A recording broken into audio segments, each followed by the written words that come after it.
Esango nukenik, beste mota batetako zinea erakustea agian izan zala Tabakaleraren hasierako helburu orokorra, ez? Orain dela 4 urte gutxi gorabehera ni hasi nintzen zinea programatzen eta sentsazioa ematen dit programatu deten urte hauetan jo naizela pixka bat hiru programazio hildo definitzen, ez? Alde batetik badago disiplinen gurutzaketa egiten duten zine zikloak, zinea eta artea edo zinea eta musika edo zinea eta literatura, eta iruditzen zaigu arte garaikidea zentro bat gean enean interesgarria dela ere horrelako proposamenekin esperimentatzea, ez? Eta adibidez orain dela gutxi Scorseseren Taxi Driver jarri genuen Zabala musikariak musika zuzenean jotzen zuen bitartean, ez? Hori izango litzake lehenengo programazio hildoa. Bigarrena lotuago dago sortzaileen presentziarekin zine aretoan. Azkenean, pelikula bat egiteko sortze prozesu hori Tabakalera ireki genuenetik beti nahi izan dugu, nolabait prozesu hori publikoari gerturatu.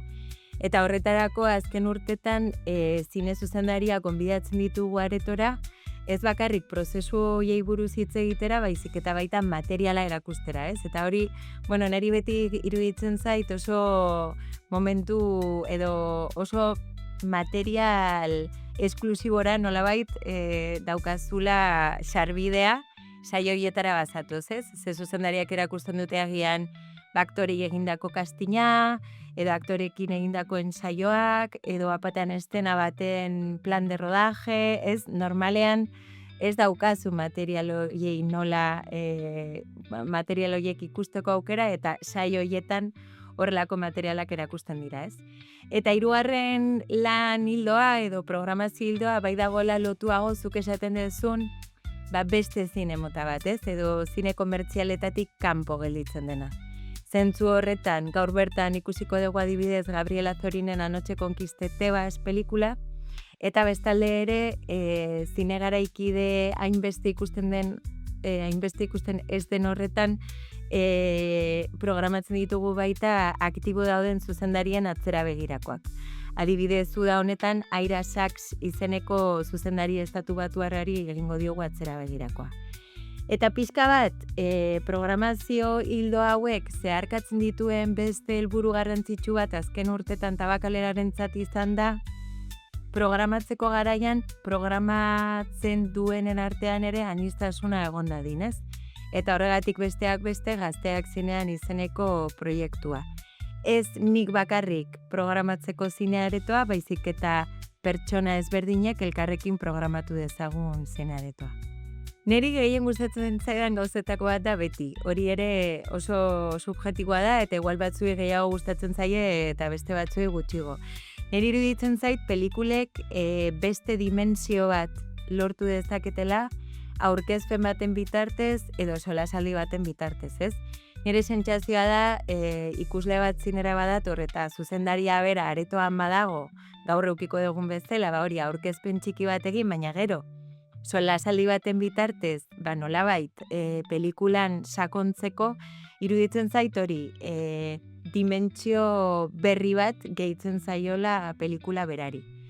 Gero ere beste adibide bat jartzearen, edo nik gutxienez interesgarria egiten zaidana izaten da, zinearen historian badaude oso garrantzitsuak izan diren pelikula asko, baina pelikula hauetako batzuk izan daitezke horrelako pelikula motak ikustera ohituta ez dauden pertsonentzako exigenteak, esan dezagun, ez?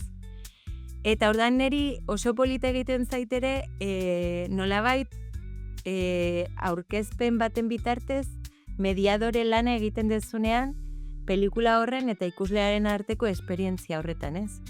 Ez didaktismo batetik, baina igual ez ezer gertatzen aurkezpenean bertan esateagatik. Batzuei nahiko pelikula exigentea iruditzen zaie, ez? Eta horrek uste posibilizatzen duela zailagoa izan daitekeen esperientzia bat ere ikusleek exigentzia hori gabe bizializateko, ez? Eta gero azkenik igual komentatu nahiko nuke ere, azken aldian martxan jarri dugun proiektua izan da Goizeko Zinea Tabakaleran, Donostin normalean goizean zinemaldian bakarrik ikus daiteke ez, eta niri asko gustatzen zaidan ordutegi bat da. Kasu horretan ari gara hilabetean, asteazken batean goizean zine garaikideko pelikula bat jartzen, eta kasu horretan ez da zuzendaria zine aretora etortzen denik, baina ni neu saiatzen naiz pixka bat datorren jendearekin elkarrizketa bat sortu dadila, ze iruditu zaien pelikula, gustatu zaien, ez zaien gustatu, eta zuk komentatu duzun bezala niri bai iruditzen zaidala ezkenean elkarrizketa kolektibo bat sortu alizatea, oso keinu garrantzitsua eta politikoa iruditzen zain niri. Neri iruditzen zait ikuslei gustatzen zaiela orokorrean proiekzioak aurkezpen eta solasaldiekin izan daitezen.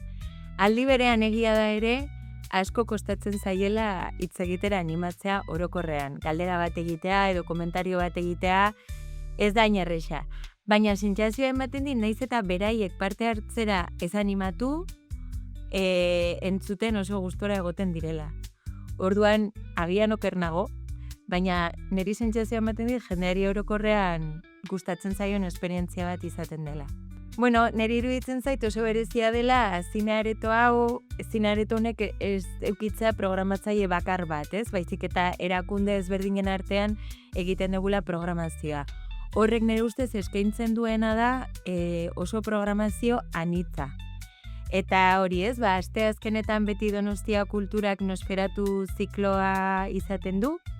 Nosferatu zikloa okerez banago 88an jaiozan ziklo bat da, beraz Donostian hori zine ziklo historiko bat, eta beti edo gai bati lotuta izaten da zikloa edo autore bati. Aurten adibidez Billy Wilderren Atzera begirakoarekin dabiltza, ez? Ostiralak filmategiaren egunak izaten dira, eta filmategiak eukitzen ditu 4 zine ziklo ezberdin urte osoan zehar. Zinea eta zientzia, klasikoak, jazz zinema, eta orain euskal zinea azken urtetan emakumezko euskal zinegileak. Zinemaldiaren kasuan ere, urtez urte badaz aldatzen pixka bat eskaintzen duten zine zikloa. Aurten adibidez egin dute zine ziklo bat jartzen pelikulak non zine eskolak ikus daitezkeen pelikula horietan. Eta ostegun eta larun batetan, Tabakaleraren txanda izaten da, lehenengo galderari erantzuten komentatu ditudan pixka bat programazio hildoiek jarraituz, ez? Orduan, klaro, nik uste dut elkarlan horrek bai ematen diola azkenean publikoari pelikula mote ezberdin asko ikusteko aukera. Ez dakit etorri zeaten inoiz Tabakaleako zinesaio batera, baina pelikulak hasi aurretik zinema maite dugu izeneko pieza bat jartzen dugu, eta nire ustez pieza horrek oso ondo jasotzen du pantaila partekatua deitzen diogun horren izaera, ez? Azkenean egiten duguna da 3 hilabetetan egongo diren pelikula guzti horien zatitxoz sortutako pieza txiki nire ustez oso polit bat da, eta beti iruditzen zaidala areto honek transmititu nahi duen izaeraren piezatxo edo materializazio bat, ez? Azken urtetan irakasle ez naiz ibili, baina egia da kurtso hasieran bai egoten naizela komisariotzako taldearekin eta kontatzen diet pixka bat zer den zine areto honetan gertatzen dena edo zeintzuk diren dituen helburuak edo zein den pixka bat komentatzen nizun programazioaren estruktura. Eta gero niri ere oso polita iruditzen zait, ze normalean zine eskolako ikasleek ere praktikak egiten dituzten erekin. Eta hor bai hartu emana oso pertsonala izaten dela, eta nik ere, igual nire lanari esker ere, edo igual nire izaerarengatik, baina bai saiatzen naizela ikasleek autonomia asko eduki dezaten esperientzia horretan, eta benetan esperientzia izan dadin zine programatzaile bat izatearen gertukoena, ez?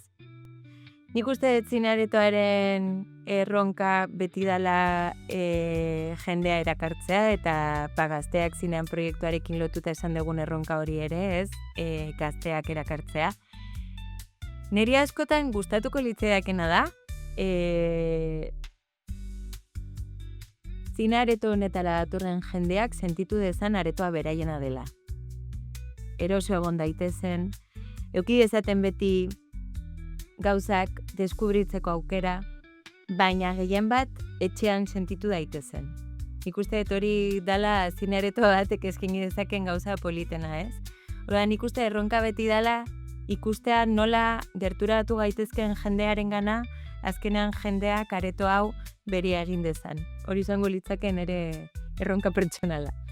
Tabakalean gertatzen dena da azkenean, erakunde ezberdinak ari gea zineareto bat programatzen, baina gero gainera denok ari gea lanean eraikin berean. Eta horrek sortzen du zinearekin oso harreman berezia. Ze Tabakalean ez dira bakarrik pelikulak proiektatzen, baizik eta Tabakaleran zinea gordetzen da, ez? Filmategiaren artxiboan, baina baita zinea pentsatzen da eta zinea egiten da. Eta ordan oso eraikin berezia da zentzu horretan, ze Tabakaleran sortu daiteke pelikula baten lehenengo ideia bat, eta gero behin pelikula hori eginda dagoela Tabakaleran bertan pantaila handian jarri daiteke, ez? Horrekin lotuta badaude hainbat proiektu, ez? Nik uste dut, talentu berriari edo sortzaile berriei lotutakoa izango litzatekela, bai, Elias Kerejeta Zineskolaren papera edo Nest bezalako sail baten papera, baina badaude programak ere sortzaileak bultzatzeko edo sortzailei laguntzeko izango liratekela ikusmira berriak izeneko programa bat edo noka izeneko programa bat. Eta gero berriro zuk lehen aipatzen zenuna, ez? Logika komertzial batetik haratago dagoen zine baten apoioa edo zine batengan sinismena, ez? Eta kasu horretan, egongo lirateke bai Zabaltegi Tabakalera saila zinemaldian bertan, edo gure kasuan, lehen komentatu dizuen programazio hildo hori ziner garaikideari lotuago, ez? Adibidez da, Jaume Claret izeneko zinegilearen kasua, ez? Zineskolan egon zen lehenengo promozioan, ikusmira berriak programan egon zen, eta bere pelikula Venezian estrenatu zuen, baina gero Zabaltegi Tabakalean ikusi izan, eta nik ere gonbidatu nuen, ze azkenean zine komertzialetan Donostin pelikula egonez zenez, orain dela aste bat edo pare bat, areto honetan bertan egon zen bere pelikula aurkezten, ez? Eta horregatik esatet hori oso polita dela, ze ideia hori nolabait, Elias Kerejeta Zineskolan sortu zen hementxe, eta, 6 urte eta gero, edo ezagitzen bat, urte asko eta gero, baina hemen ikusi da pelikula, ez? Eta hori ez dut uste beste inon gertatzen denik. Labur metrai egin ditut, eta beste pare bati eza 3 enkarguz, eta egia da, komentatzen dezun bezala, konturatzen zehala orain, labur metrai kantitate hau eginda, bate eta bestearen artean badaudela gauzak amankomunean, edo jartzunak, edo badagoela hor nolabait balotzen dituen zerbait, ez? Egia da, proiektu bakoitzaren abia puntua oso ezberdina izan dela, ez? Bai Xulia, bai 3. kuadernoak gainera lehenengo fase luze bat izan dute biek ikerketa oinarritua. Variazioaken kasuan, azken kasuan, esperientzia pertsonal bat izan da abia puntua, baina gainera hor erronkan eretzat izan da lehenengo aldiz fikzioa egin detela, ez? Eta kuriosa iruditzen zaitzen, naiz eta gaiak oso anitzak izan eta prozesuak ere ezberdinak izan beraien artean, aipatzen dezun amankomunean dauden gauzak badaudela, ez? Hori, orain arte egin ditudan labur metrai guztietan protagonistak emakumeak dira. Eta ez da nik aldez aurretik pentsatuta neukan zerbait, ez? Edo lagun batek ere esaten dit, hori ere bakoitzaren arabera, baina lagun batek esaten dit, nire labur metrai guztiek badaukatela erritmo mota bat. Ez? Eta hori ere ez da aurre ikusita neukan zerbait. Hori, hau aipatzen dut, ze beti iruditzen zait, berezia, agian sorkuntza guztietan gertatzen da, ez? Baina beti pentsatzen dut. Nik zinea egin izan ez banu, ez nuke jakingo ze zine mota egingo nukeen. Osa, uste dut, egiten ari zean enean, zoazela ikusten, zein den zuk egiten dezun zine hori, ez?